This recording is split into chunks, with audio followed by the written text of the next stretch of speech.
हरिओम नमस्कार। कैसे हैं आप सब लोग। माँ ब्रह्मचारिणी जी के आगमन की आप सभी लोगों को हार्दिक शुभकामनाएं। आइए सुनते हैं माँ ब्रह्मचारिणी जी की कथा। हरिओम। दधानाकरपद्माभ्यामक्षमाला कमंडलो देवी प्रसीदतु मयि ब्रह्मचारिण्यनुत्तमा। माँ दुर्गा की नव शक्तियों का दूसरा स्वरूप ब्रह्मचारिणी का है। यहाँ ब्रह्मा शब्द का अर्थ तपस्या है। ब्रह्मचारिणी अर्थात तप की चारिणी, तप का आचरण करने वाली। कहा भी है वेदस्तत्वम तपो ब्रह्मवेद, तत्व और तप ब्रह्मा शब्द के अर्थ हैं। ब्रह्मचारिणी देवी का स्वरूप पूर्ण ज्योतिर्मय एवं अत्यंत भव्य है। इनके दाहिने हाथ में जप की माला एवं बाएं हाथ में कमंडलू रहता है।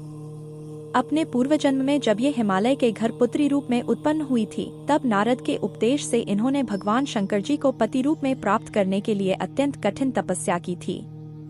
इसी दुष्कर तपस्या के कारण इन्हें तपश्चारिणी अर्थात ब्रह्मचारिणी नाम से अभिहित किया गया। 1000 वर्ष उन्होंने केवल फलमूल खाकर व्यतीत किए थे। 100 वर्षों तक केवल शाक पर निर्वाह किया था। कुछ दिनों तक कठिन उपवास रखते हुए खुले आकाश के नीचे वर्षा और धूप के भयानक कष्ट सहे। इस कठिन तपश्चर्या के पश्चात 3000 वर्षों तक केवल जमीन पर टूटकर गिरे हुए बेलपत्रों को खाकर वह अहर्निश भगवान शंकर की आराधना करती रहीं। इसके बाद उन्होंने सूखे बेलपत्रों को भी खाना छोड़ दिया। कई हजार वर्षों तक वह निर्जल और निराहार तपस्या करती रहीं।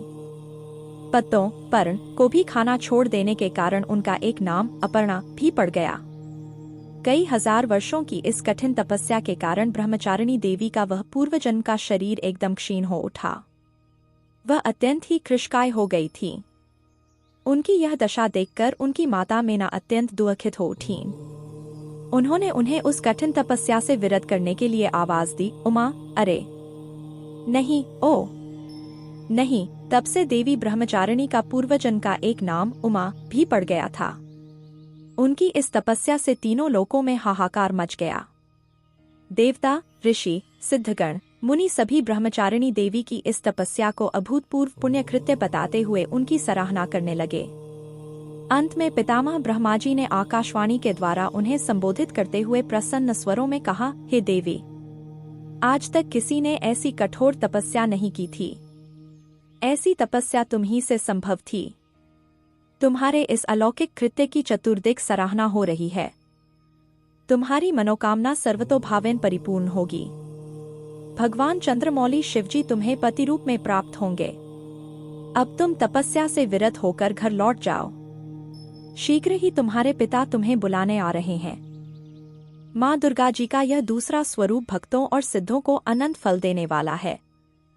इनकी उपासना से मनुष्य में तप, त्याग, वैराग्य, सदाचार, संयम की वृद्धि होती है। जीवन के कठिन संघर्षों में भी उसका मन कर्तव्य से विचलित नहीं होता। माँ ब्रह्मचारिणी देवी की कृपा से उसे सर्वत्र सिद्धि और विजय की प्राप्ति होती है। दुर्गा पूजा के दूसरे दिन इन्हीं के स्वरूप की उपासना की जाती है। इस दिन साधक का मन स्वाधिष्ठान चक्र में स्थित होता है। इस चक्र में अवस्थित मनवाला योगी उनकी कृपा और भक्ति प्राप्त करता है।